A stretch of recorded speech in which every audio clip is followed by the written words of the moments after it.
Welcome back to the Michigan Business Beat, brought to you on the Michigan Business Network. I'm Chris Holman in our downtown Lansing studios. We're going to venture just kind of across town here in Lansing, and we're going to go to the headquarters of, so to speak, the remote headquarters of the Capital Area Michigan Works with their CEO, Carrie Rosingana. Carrie, it's always good to have you on. How you doing? Doing well, Chris, and thanks for having me to start 2021.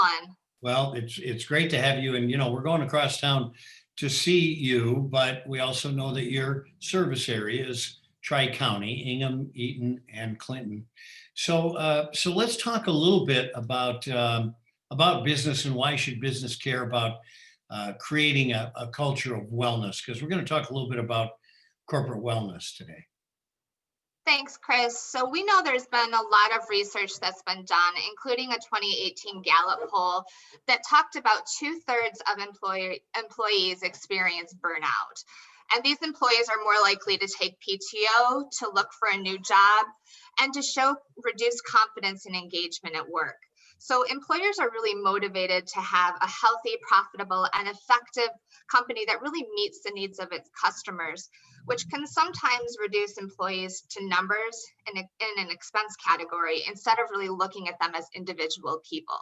So I really feel strongly, and I know many do through this research, that investing in an employee can really remain one of the biggest opportunities an employers can have.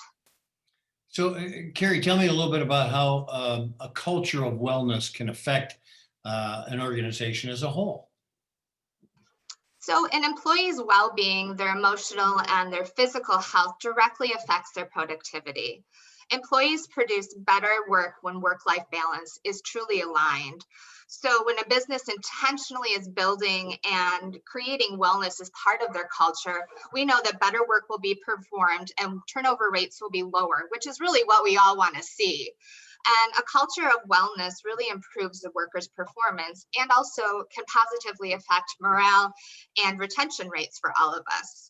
And when an employee sees their job as a stable foundation of their job, then they can also plan and strategize for how to make sure that they're reaching those goals that they have, both personally as well as professionally.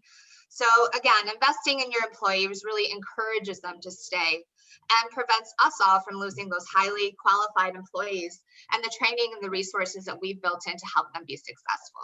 It's kind of interesting. A lot of corporations overlook the fact that some of their most important customers are their employees. I couldn't agree more. Listen, we can talk about corporate culture of wellness all we want. What does that actually look like? So first and foremost, it needs to be something that's truly intentional. We need to be thinking about what those employees' situations are, both in and out of the workplace, and looking for opportunities to really create and cultivate an environment that will allow for them to align their work and their life situations. Employers can leverage EAPs or employee assistance programs, mental health programs, as well as offering incentives for employees to quit smoking or to encourage them even to go to the gym, which is a great thing to do. An important part of establishing wellness is also fostering trust and community between our employees and making sure that they know that they are truly valued as members of our team. And that trust can be built through offering some of those benefits, information, and programs that can really help positively affect their day-to-day operations in our offices and in our organizations. And this model really can help our employees to feel connected to our company, which is something that we all want to see to increase their productivity in the bottom line. So, we can talk about that wellness, et cetera, but it requires strategies to put it in place. Give us some strategies that business can use to kind of foster that corporate culture of wellness. Well, we know in today's world that smartphones are common, if not the norm, and often the only ways of communicating with our employees really in the moment and on a day-to-day basis. By fostering a technologically connected environment, employers could quickly communicate closures, operational changes, and important onboarding information, as well as how to access these different resources that we've truly built into our organizations.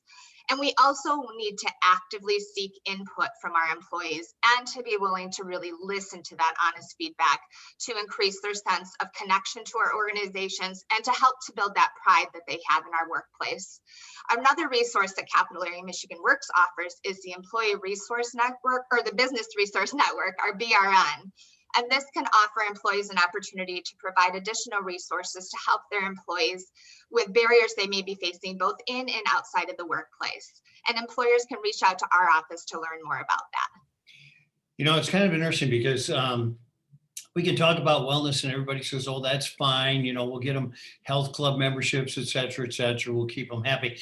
They don't realize there's a real number attached to that. When you look at productivity, days and times off work over illness, et cetera, et cetera. Absolutely. And it's really important to think about that and to build it in and to be intentional in offering those opportunities for our employees.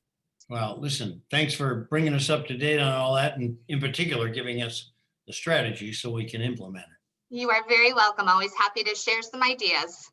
Carrie Rosingana, who is the CEO of Capital Area Michigan Works in Lansing, Michigan. You have been watching this on the Michigan Business Network. This is the Michigan Business Beat. I'm Chris Holman. Stick around.